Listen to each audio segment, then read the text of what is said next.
My name is GOODMAN MANYANYA Phiri. This is it's actually one of about 3 videos I'm doing about my life story. And with me here is my daughter Tamara.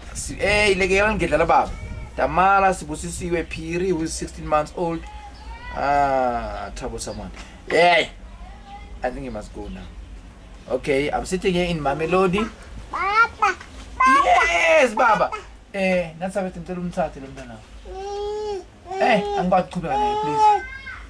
Okay, bye bye. Bye bye. Okay, bye bye. Today the date is the 12th of January, the year 2012. A very fateful, if you like, day for me. Exactly a month ago, the 12th of December 2011, Mr. Jacob Geleshe Zuma, who happens to occupy the highest office in the land of the Republic of South Africa, you know, a constitutional democracy, you know, charged me for one reason and one reason only, for reporting to him corruption that was done 11 years ago at the security department where I'm working. The corruption was, you know, spearheaded by a cousin, self-professed cousin of Mr. Nelson Mandela, whom Mr. Zuma will frequently call the father of the nation. I think people have got the freedom of opinion. I don't think he's the father, but that's how he's called. But it so happens that because I blogged, I wrote letters to both President Mr. Zuma and the predecessor, and they ignored me because apparently relatives of Mr. Mandela are untouchables. You dare not report about them. So I decided to talk publicly about the matter. So I've got a charge now. I've got about 3 charges, if not 2, confirmed by one Mr. Norman Yengeni. You know, he's a fellow tribesman to the woman or to Mr. Mandela. So it's about the Eastern Cape, shortly. Mr. Zuma now, as confirmed by Mr. Yengeni, gave a full power to the minister concerned, whom I may not mention because there's an order from a judge, Judge Webster of the Supreme Court, the High Court of Pretoria North, that I may not talk about the particular department, but that is that. Department is not important anymore because now the true colors of Mrs. Zuma have come out. That is December 2011.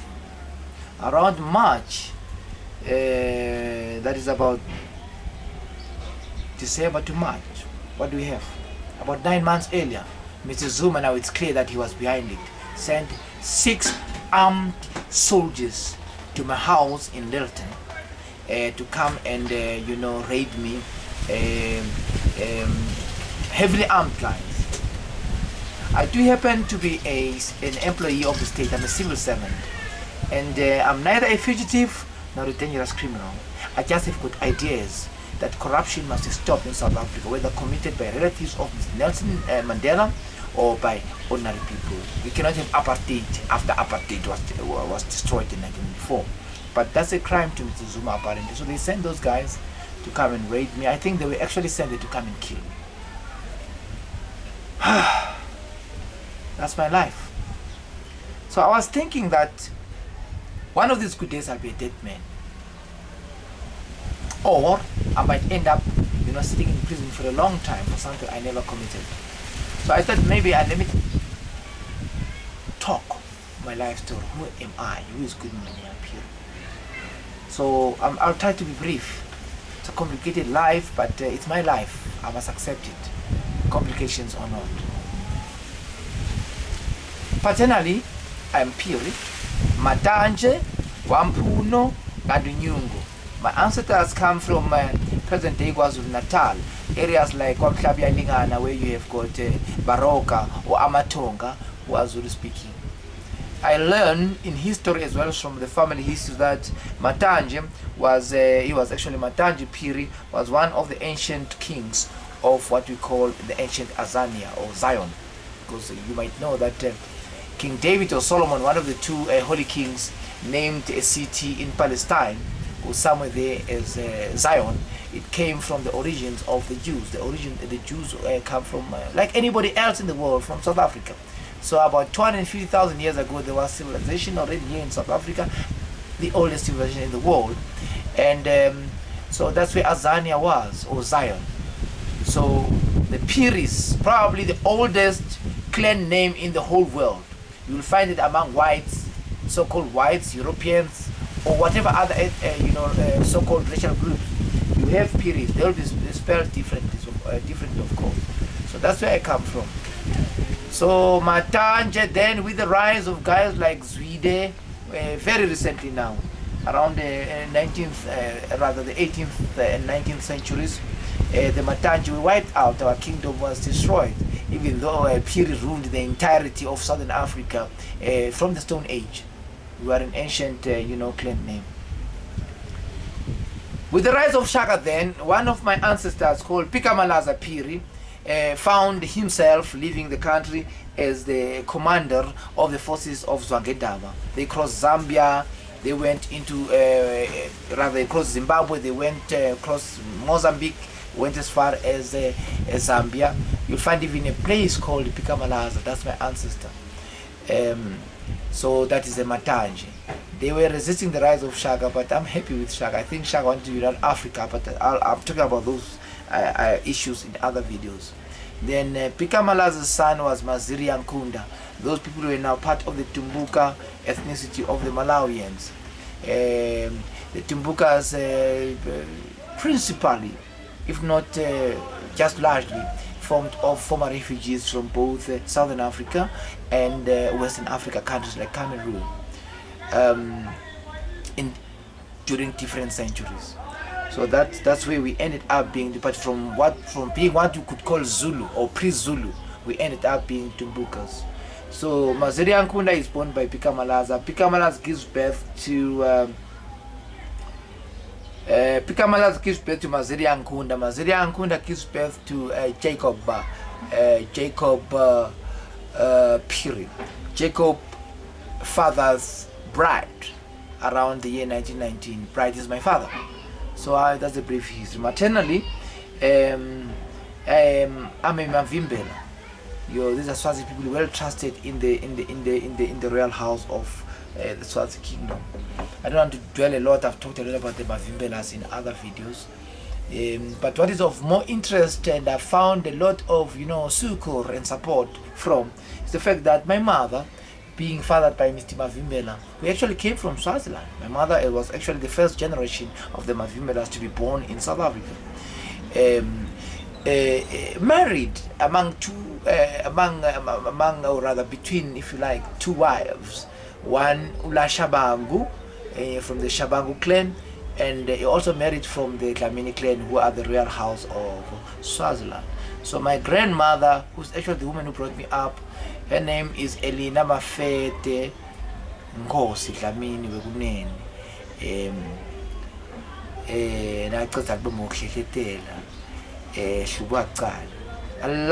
I still love that woman. She's no more, but that's the woman who brought me up. She's also the woman who taught me a lot about the African National Congress, my cultural home, because that's where I grew up.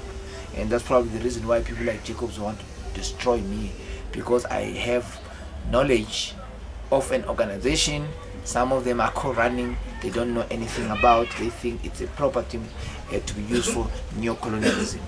Don't want to dwell there too much, I just want to give my background. So I'm born 1961, May the 4th, at a place called the Brook. You find the place on the road to Swaziland, towards Ngwenya or Oshoek Brigade.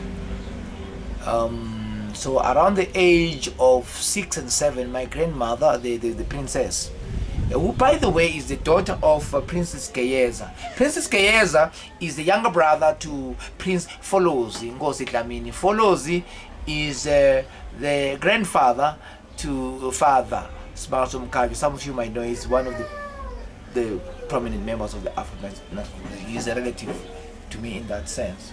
So Kayeza and Folozi are fathered by Prince Kengana, and Prince Kengana fathered by the man who's viewed as maybe the father of Swaziland, or the Swazi Kingdom as you know it today, aka Somhlolo, or Sompos the First. So if you take me from that side, then I'm related to the royal people. So my culture is Swazi, because I never lived in Malawi. I was born and bred in South Africa. That's why you find me when I'm at home, this is how I'm dressed. I'm with my grandmother around the age of 6 and 7, and she lived in a place called Lake Crazy as well as in a place called Loter. So I grew up there, and I hear bits while I'm still young. You don't quite connect things. But as time went on, and I recall around the year 1972, I was 11. My grandmother, if you like, I got to understand better about the history of the Swazi people, about the culture, about the unmatched contribution of the Swazi royal house to the founding of the African National Congress, which we today have entrusted to Mr. Jacob Gedleyi Zuma, the very same person who now wants to abuse his power in the ANC to victimize people along tribal lines, because we may not talk against relatives of his friend Nelson Mandela while committing corruption at work. I'm talking here, not all relatives of Mandela are that bad. I'm talking about the self-professed cousin of Mandela called Tobizoda Zinibobelo, or Tobizoda Bobelo Zini, who got generalcy in a security department, I mean not meant as a Judge Webster, through adultery with one guy called, that's the year 2000, December-ish, with one guy called also an officer there. Officership is cheap in South Africa.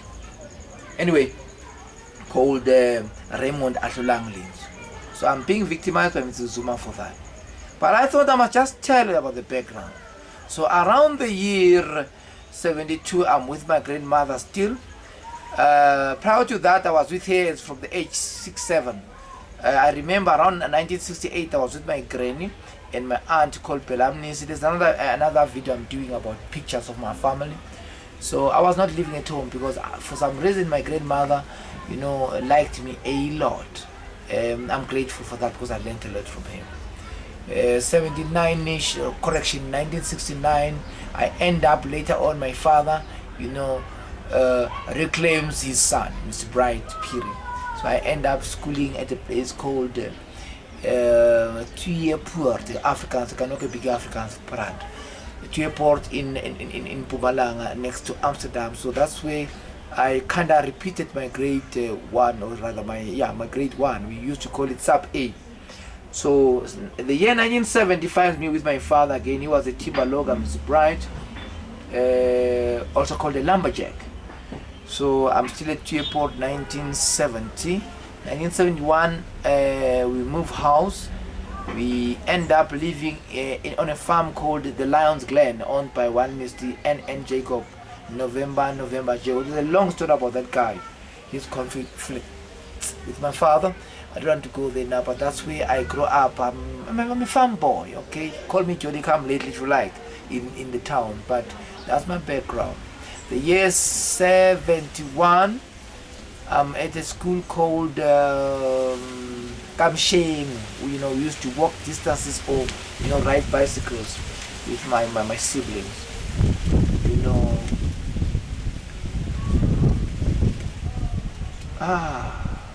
If I were to go to my siblings, I will spend a lot of time on this video. Maybe I'll do another video about my siblings. I'm about the 4th born, if not the 5th born in my family.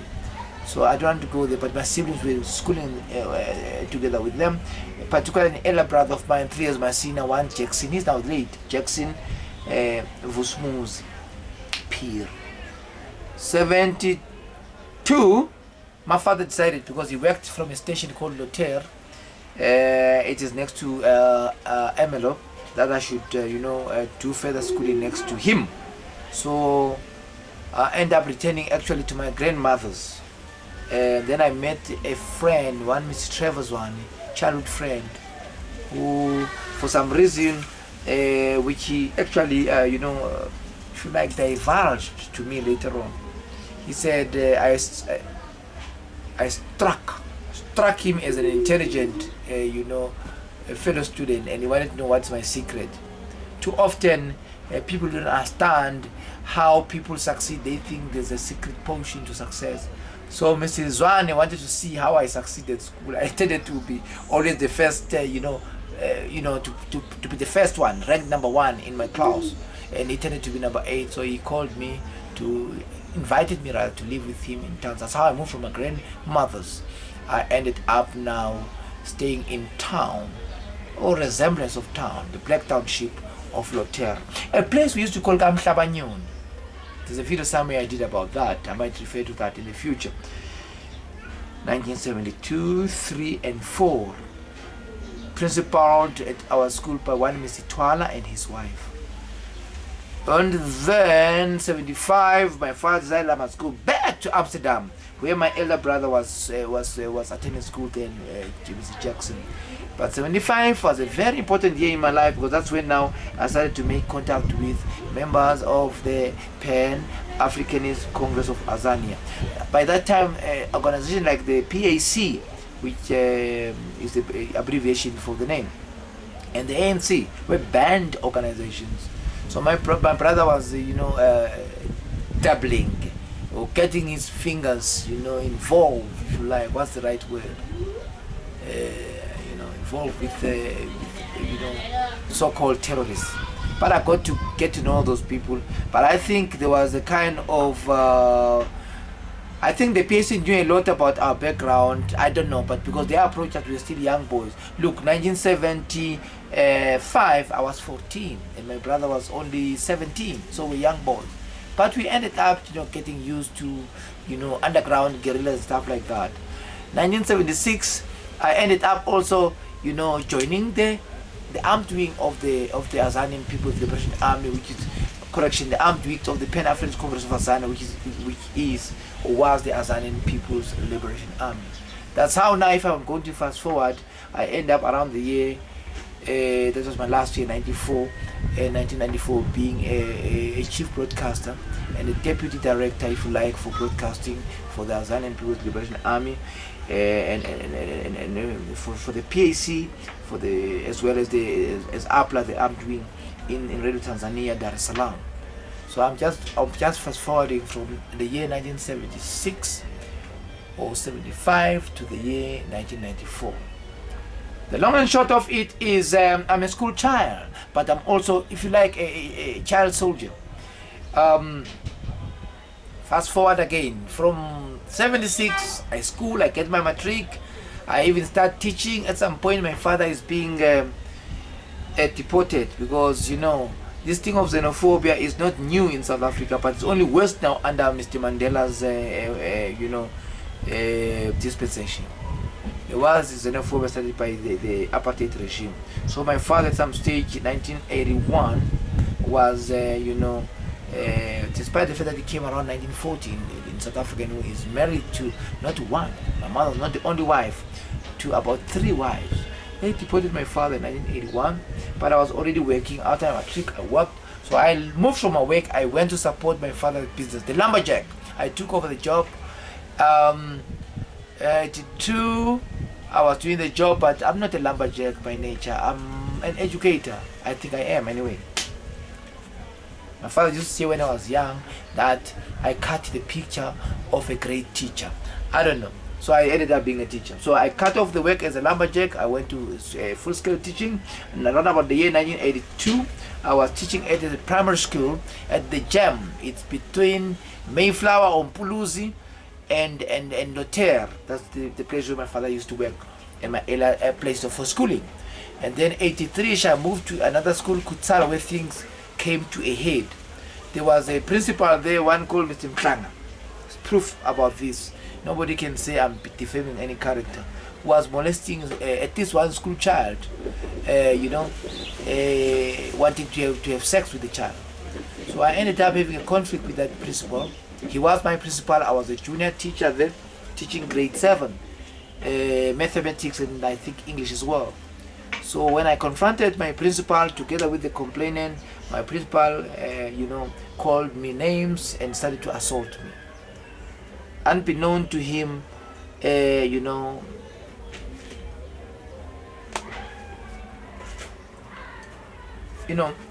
into martial arts. I fight. I'm a fighter. I'm trained already by APLA.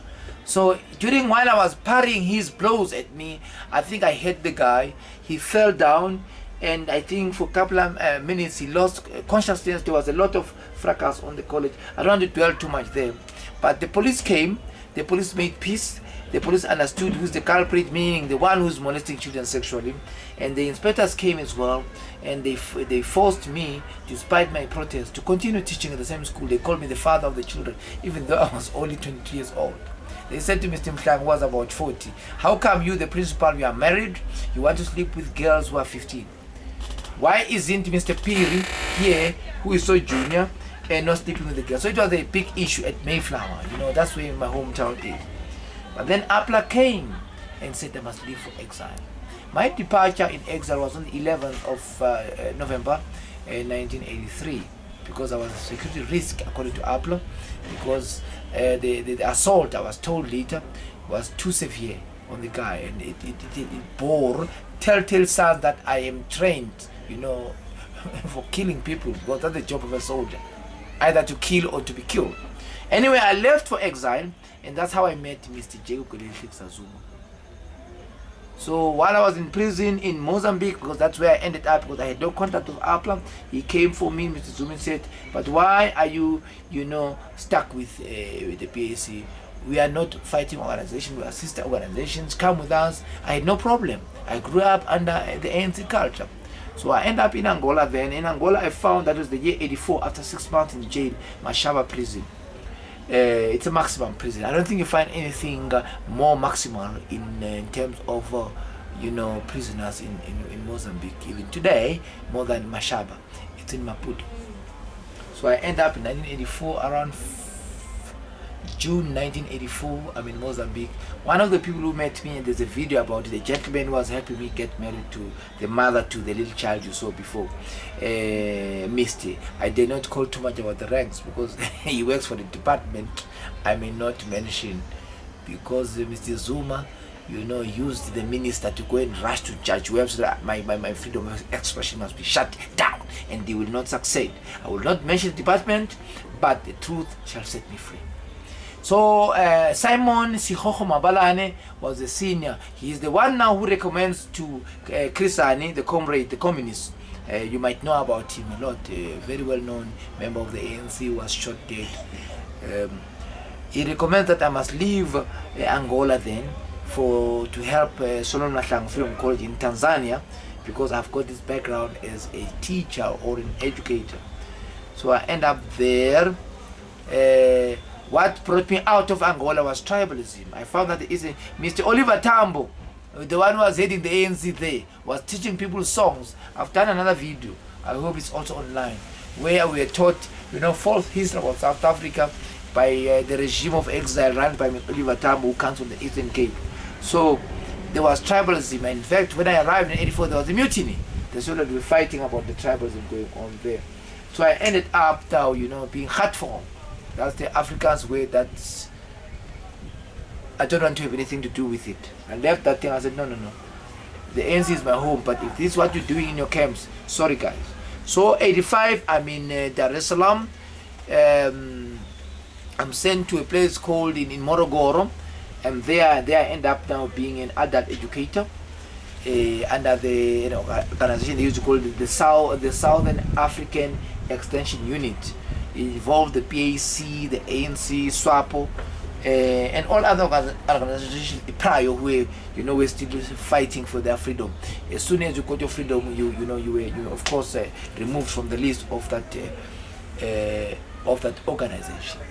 Principally then, around 85, 6, 7, I found there's a lot of tribalism. There was a lot of rapes conducted by guys from the Eastern Cape with the support of the chief representative then of the ANC. They called one, he comes from the Eastern Cape. Who's this guy? By that time, Mr. Zuma is a security member, intelligence member of the ANC. He's one of the top people there. So all these things, Mr. Zuma knows what I'm talking about. That's why he wants to get me killed, I think. The other day, by the way, just to fast forward, around the beginning of January this year, 2012, my landlady here where I live, by the way, let me show you. Maybe the camera will show. This is my shack. This is where I live. For the past 11 years, of exposing the corruption and my persecution by Mr. Zuma and his predecessors, both Mr. Mpegi and Mandela, for talking against tribalism, Eastern Cape tribalism. Not the entire Eastern Cape, but particularly where Mandela comes from and his relatives, or at least one relative, Bobeluzi. I've paid from I'm a senior civil servant in the security. I've paid R1 million out of my pocket. Mr. Zuma must pay that money back. I need that money back. Because there is a copy of a letter here from the public protector that says there's a policy. There's a policy that if you're a civil servant, like Mr. Zuma was when he was charged for corruption with Shabir Sheikh, that was the allegation. We paid as taxpayers in the region of 11 million. There's another guy called Jackie Sleb. We also paid millions there. But because Mr. Kwete Mantasha was told by some of the comrades who are my bosom friends of Kwete former, they tell me because I must become a member of the ANC first before I can get assistance from Jacob Zuma. Where is that coming from? I was not charged at work in the year 2001 being victimized for exposing Mandela's relative Bobo Zulu because I was a member of the ANC. I was charged because I was a civil servant. So I've spent a lot of money. I've been kicked out of the place I was staying at my official residence at Littleton. I am now in Mamelodi, and here plainclothesmen are doing rounds here because I'm blogging about these problems. I must get killed. One day they'll come with petrol here and they'll pretend it's ordinary people.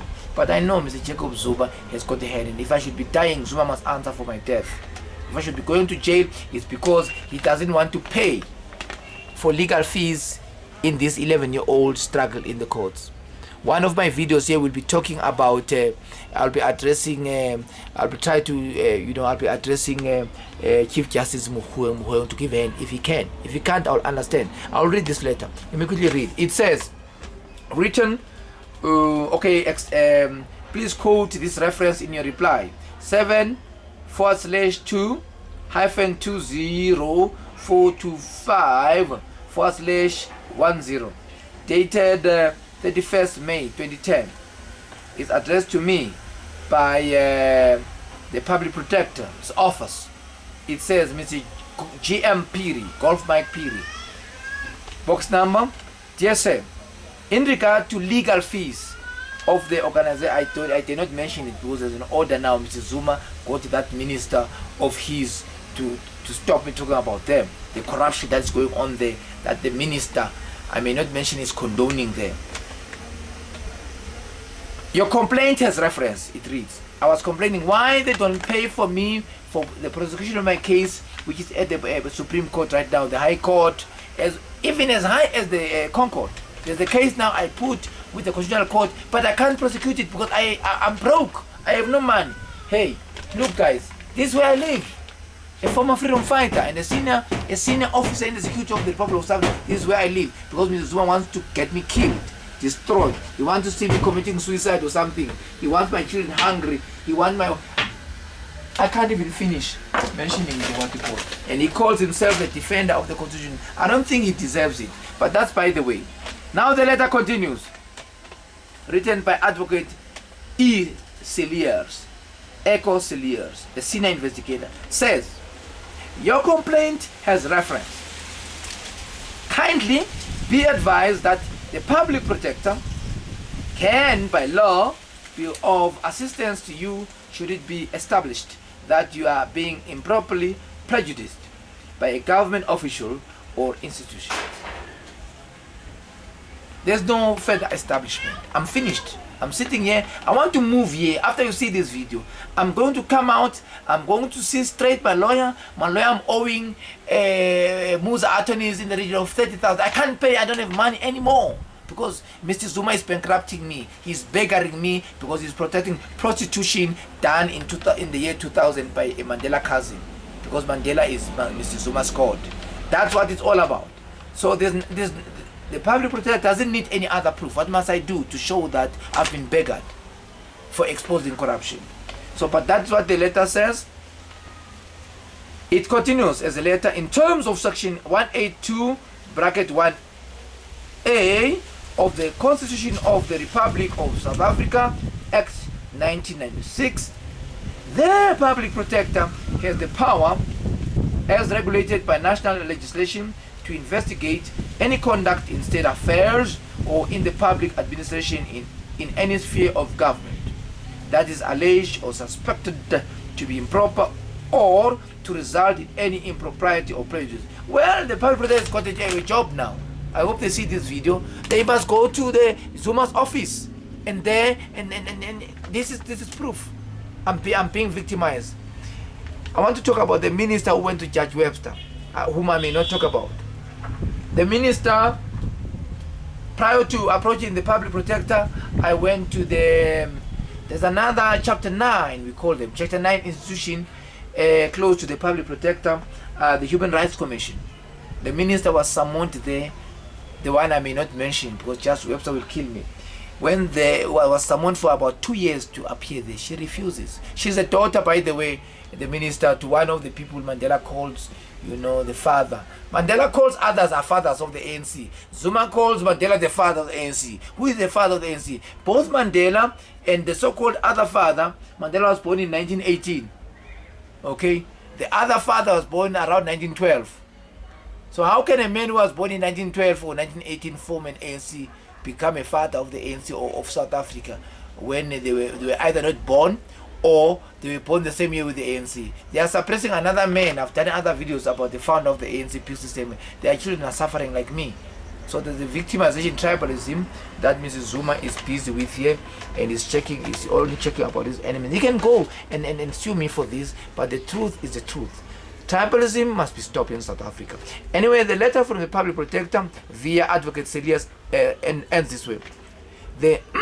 I may not mention that organization again, has a policy in respect of the payment of legal fees for members of the force. I also know for a fact that they pay, especially if you are coming from the Eastern Cape. They pay for you if you got this. If your matter is discussed by the department and it must go to the Supreme Court, they continue to pay. But with me, because I'm talking about Mandela's relatives, they are God, they have decided to kill me unfairly. Justice Mukhueng, if you watch this video, there's another one for you. You are my last appeal. But if I should be killed, I'm ready to die. I was ready to die when I was 15, when I joined the Liberation Movement. Then let Mr. Zuma kill me. Let him come and burn my shack. Because there are plainclothesmen who came here early January. My landlady told me that there are plainclothesmen. So I went underground to finish my story. That's why people are wondering what happened to me. I know they will charge me for you are not appearing. They might even do a lot of other ugly things, close my salary. I am ready for that. I'm ready for anything. I'm ready for jail. But I just want to tell my story before I'm locked up. Now the last line in Advocate Celias of the public protector, it says, this office, meaning the public protector's office, cannot recommend that the policy that they have, in other words, to support their members, should be disregarded. I want to quickly go back now to my days in exile there, when I was now 85, around 85, coming to Tanzania. I found a lot of tribalism. So I decided to leave the ANC then, because that's where it was. Where I thought so, that the ANC was the only Sikh organization there with tribalism of the Eastern Cape where Mandela comes from. So I went back to my home party. They were happy to see me. So they asked me, but that is the year 1987. I went to Dar es Salaam. So Mr. Mlambo, Johnson Mlambo, was the chairman of the PAC there. You know, there's the organizationally got me writing my biography. You know, once again, how I fared with the ANC. So I told this tribalism, and I'm sick and tired. You guys knew that I'm still there because we're in contact. I didn't hide the fact that I'm with the ANC, and they said stay there, but I said that I'm hurtful. That's the word I talked about earlier on. It's like this, I've had enough. So I wrote. So they asked me, and then I wrote openly. What was it? Mr. Mlambo apparently is Tonga or Shangaan, if not Swazi. So apparently I don't have a problem to talk about Eastern Cape tribalism if you're talking to somebody who's running the organization who doesn't come from Eastern Cape.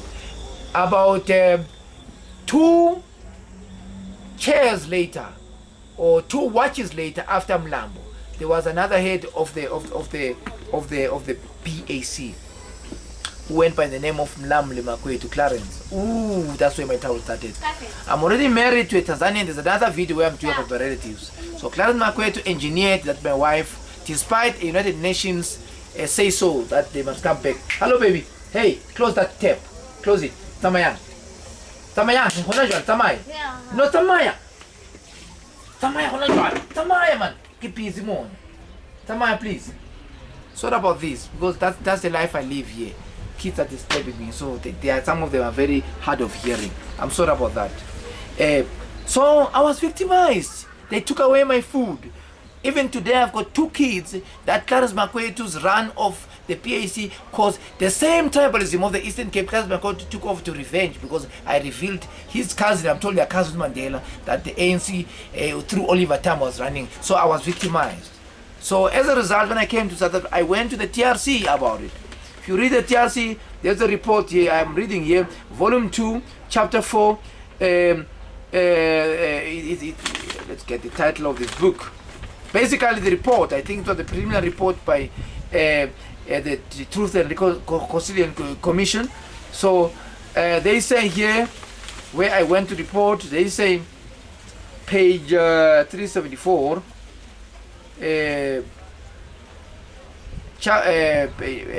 paragraph 211. The commission received statements from families of people who went missing in exile. Cases for which the PAC, of course under Makwetu, not the PAC under anybody, was allegedly responsible. Okay, full stop. They include the cases of, I want to jump and come to what matters. Mr. Goodman Manyanya Phiri, case number JB04241/01 GTSOW. Let me repeat this. Case number Juliet Bravo 04241/01 Golf Tango Sierra Oscar Whiskey. So I'm in the books of the TRC. But guess what? The compensation to get my Tanzania, my first wife came from Tanzania, who is called the Kwerekwere, by nobody else but so-called former liberation movements like Makwetu, not any PAC, the one under Makwetu. Eh? And the ANC now under Mr. Zuma and Gwede Mantashe, who is still, because now I've got a father who is not South African. They don't want to treat me as a citizen. Please, Judge Mukhueng, your justice, come to my rescue. Where is our constitution when we do this? Now I'm told I must dance this way, I must dance to Gwede Mantashe, I must dance to Jacob Zuma. So in short, I'm trying to say, I've done everything. But the compensation that I must get, you know who's holding the money, the prices for it? Mr. Jacob Zuma. I've been going to the office asking all the officers, where is my compensation? How do I get my children to Tanzania? They want to destroy me. Whereas at my workplace, there is a cousin of Mandela who fornicates or commits adultery. Bobelo Zini. I've mentioned about it in other videos. So I must be destroyed for that. So that's my I want to end my biography. I can talk about me till the cows come home. But I think that's sufficient, but otherwise YouTube will not allow this thing to be loaded. If you want to ask a question quickly, it's fine. But otherwise, this way I want to end. I want to do another video quickly about my life. Thank you for listening. But that's me, and maybe just show around where I live. That's where I live now. A senior officer who's been serving the liberation movement from the year 1976. There's a certificate and everything about me, but I must be destroyed by Mr. Jacob Zuma because he wants to protect relatives, or at least one relative of Nelson Mandela who was committing, ill at the workplace. That's the end of my story for now. There are other videos. Please look forward to them. Thank you very much, my friends, for taking it. Okay, stop it. In Kilauno, 1 hour.